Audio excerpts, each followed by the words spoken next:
आज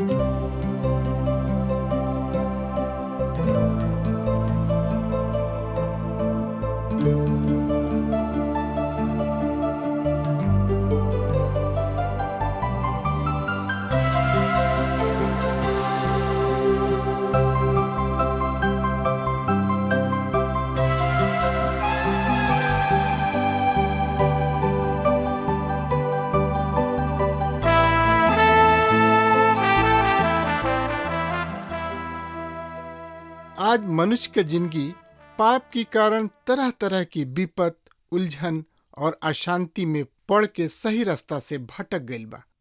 ओके पता नहीं खे कि सही रास्ता का ह।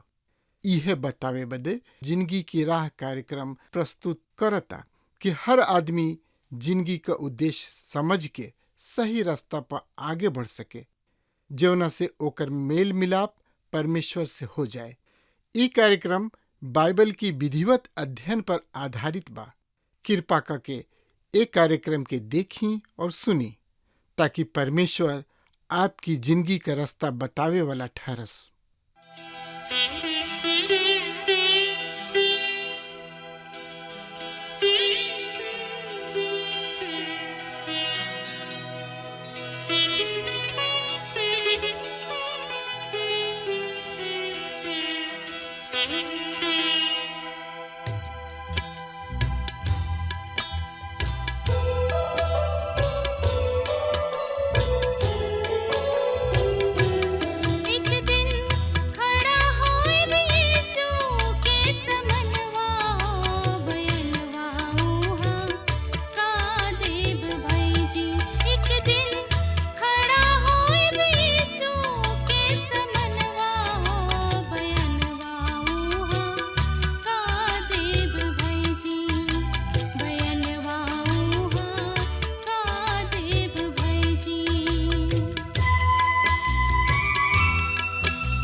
प्रिय श्रोता मित्र भाई बहन, जैसे कि रोवा के मालूम बा कि यह दिन में हमने के पुराना नियम की किताब के सिलसिलेवार रूप से अध्ययन कर रहल बनी जा।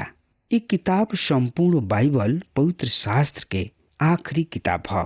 एकरा में दानियल नबी की किताब के समान एगो विशेष तरीके भाषा शैली के प्रयोग कल गइल बा, जेकरा के औपचारिक अर्थात भेद प्रकट करे वाला भाषा कहल गइल बा। ई प्रकाशन व दर्शन सबके किताब है। संपूर्ण किताब 4 गो दर्शन पर आधारित बा और ई किताब के केंद्र प्रभु यीशु मसीह हवे। ई एगो पशु अथवा शैतान के प्रकाशन ना, ई महिमा निमित्त प्रभु यीशु मसीह के प्रकाशन है। जैसे कि पहला अध्याय के पहला पद से स्पष्ट बा, ऐसे धन्य हमें ऊ जवन की ए नबूवत के वचन के पढ़ेलन, सुनेलन और ओकर पालन करेलन। ध्यान रहे, राउर उद्धारकर्ता राउर स्वामी प्रभु यीशु मसीह के प्रकाशन है। यह विचार के ध्यान में राखत हमनी के प्रकाशित वाक्य किताब के हर एगो अध्याय के अध्ययन करे के मित्र। जबकि हमनी के प्रकाशित वाक्य किताब के शुरू कर रहल बनी जाए, हमनी के मन में नाना प्रकार के प्रतिक्रिया होत हुई कि ना श्रोता मित्र भाई बहन, रुआ ही बताई कि रुआ मन में गुदगुदाहट होत हुई कि ना। हाँ मित्र, हमारा मन में तो गुदगुदी जरूर बा। सबसे पहले हम एगो अद्भुत भय के आभास कर रहल बानी कि हमनी के परमेश्वर के वचन के महानतम किताब के अध्ययन शुरू कर रहल बानी जा। और ई सच पूछी तो हमरा यह किताब के अध्ययन शुरू करे में एगो महान आनंद के अनुभव होता। अनेक पाठक सबके भी लाभ हुई कि एक किताब के अध्ययन करत समय बड़ा ही भय लागेला। अनेक लोग कहेलन कि हमरा किताब समझ में ना आवेला। मित्र, सही में ई दोनों अनुभव गलत बा।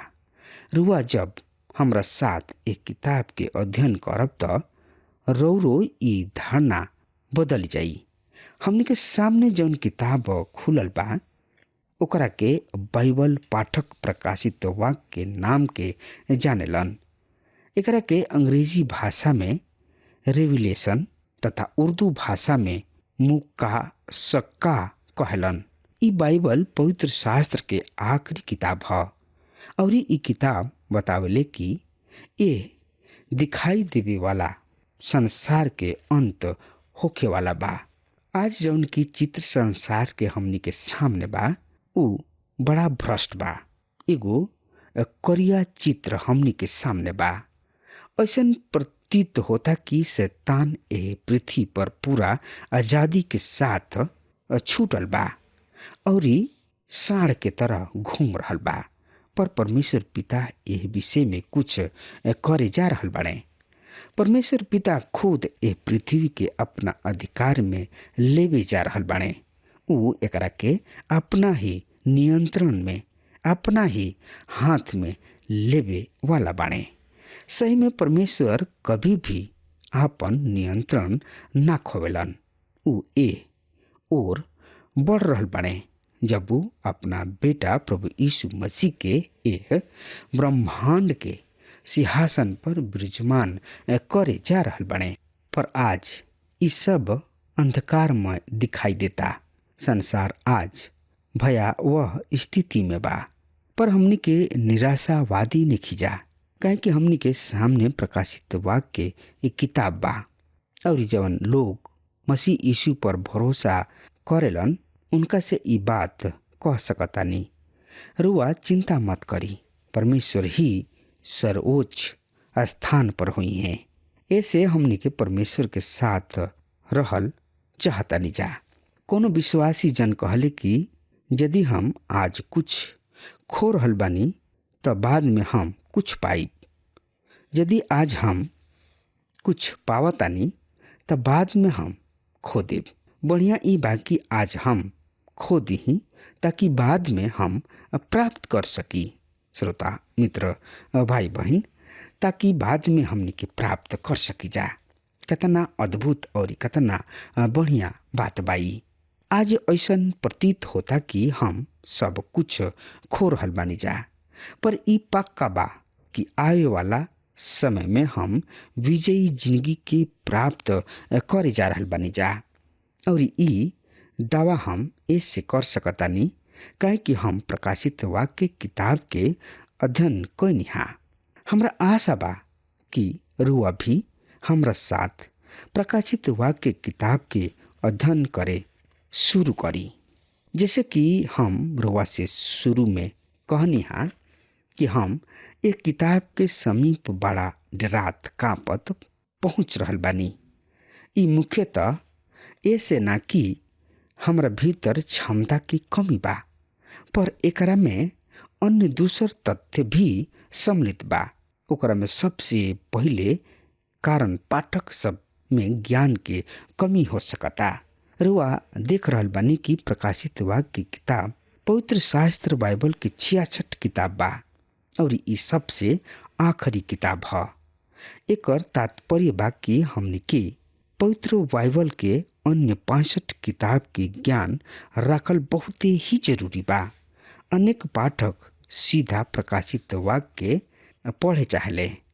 उ सीढ़ी के अंतिम बिंदु पर पहुंचे चाहलन, परिणाम स्वरूप भय और निराशा के सामना करेलन।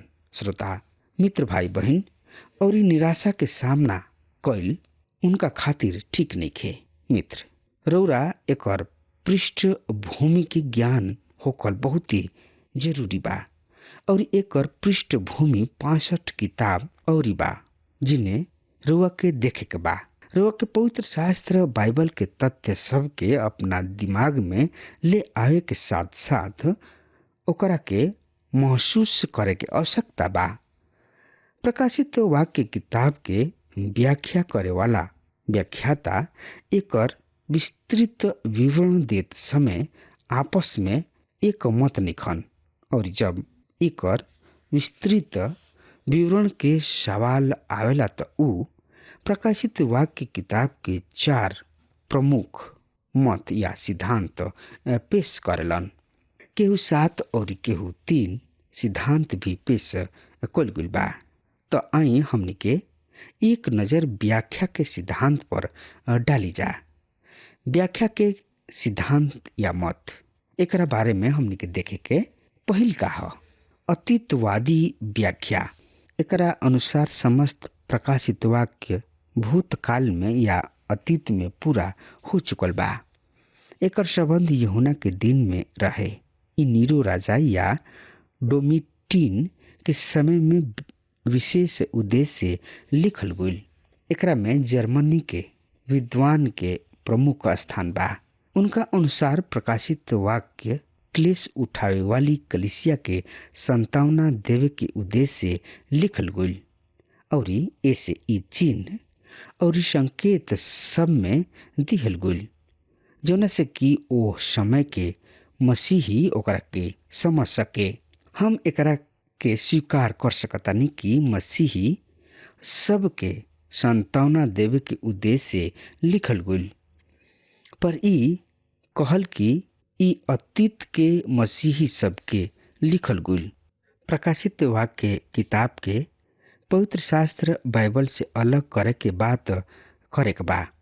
ऐसन कहीं के उ वर्तमान समय के मसीही सब के खातिर ओकर महत्व समाप्त करत रहन, जबकि परमेश्वर के वचन प्रत्येक जुग के विश्वासी सबके खातिर बा। मित्र आई अब देखल जाओ दूसरा ऐतिहासिक व्याख्या के बारे में।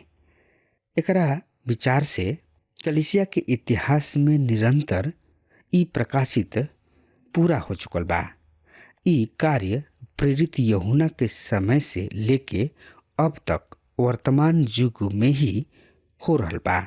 एकरा में भी कुछ कुछ सत्य बा। जहाँ तक 7 कलीसिया के संबंध बा, सवाल बा हमन के अपना अध्ययन के समय देखे के। एकरा साथ साथ एकरा में कोनो संदेह नहीं कि प्रकाशित वाक्य किताब एगो भविष्यवक्ता सबके किताब ह। तीसर का ह ऐतिहासिक आत्मिकवादी व्याख्या ई ऐतिहासिक सिद्धांत के शोकित युद्ध रूप ह और ई सर्वप्रथम सर विलियम रेमसे द्वारा एकरा के बढ़ावा दिहल गुल बा।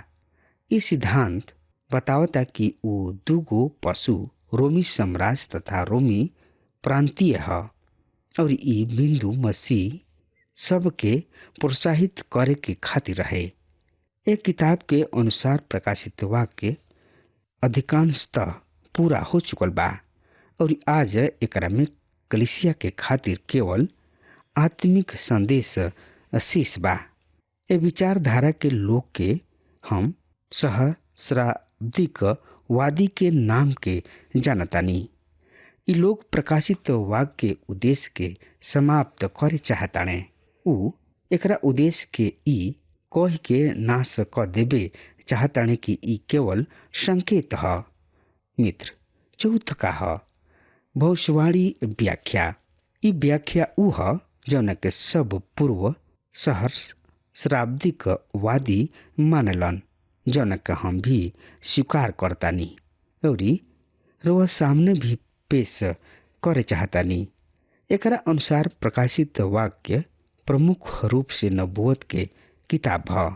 ई पूर्व सहस्राब्दिक वादी लोग व्याख्या के एगो निश्चित तरीके स्वरूप अपनावेलन और ओकर अनुसरण करेलन। ई ए आधार पर अपन व्याख्या पेश करलन। ई किताब महिमा नियुक्त मसीह से शुरू होता।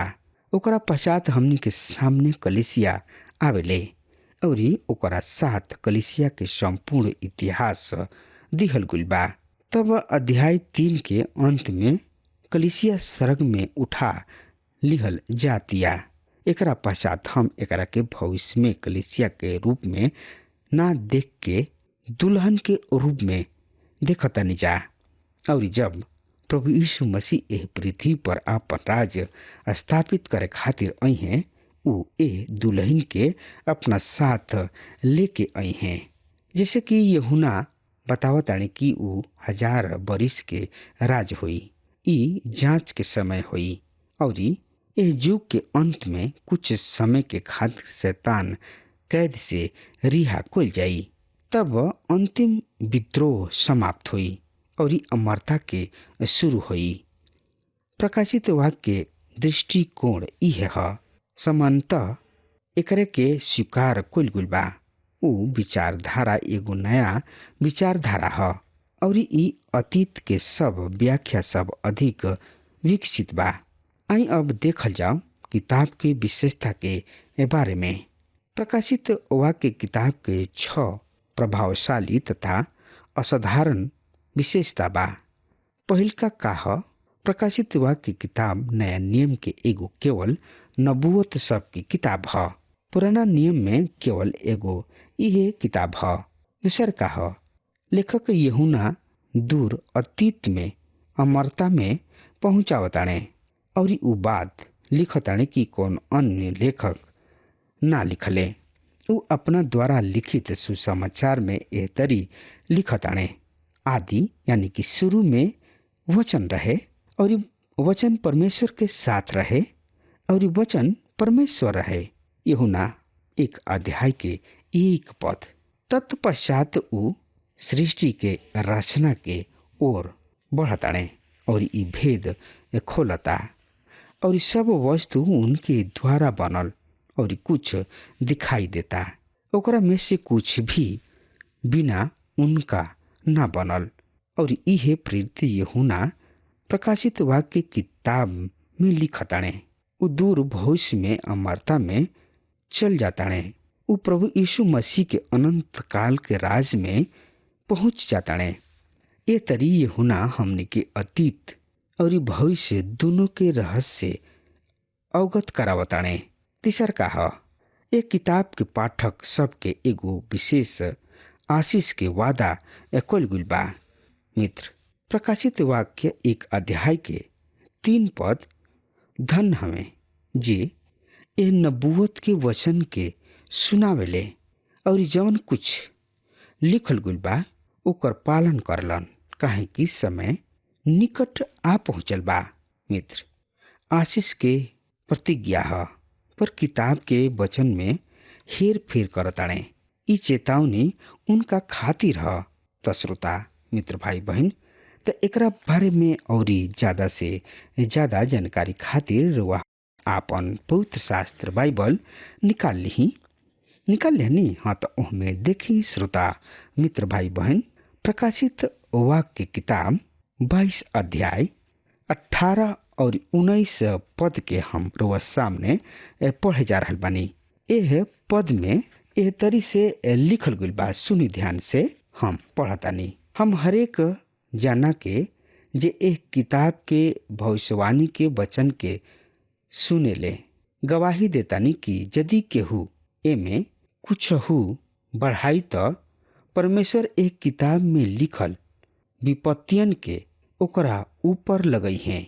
यदि केहू ए भविष्यवाणी की किताब के वचन के घटाई हैं तब परमेश्वर एक किताब में लिखल जिंदगी के फेड़ और पवित्र नगर से ओकर हिस्सा छीन ली हैं। श्रोता मित्र भाई बहन, प्रकाशित वाक्य किताब के विरुद्ध कुछ भी बोलल, कोनो व्याख्या दिहल भयंकर बात बा।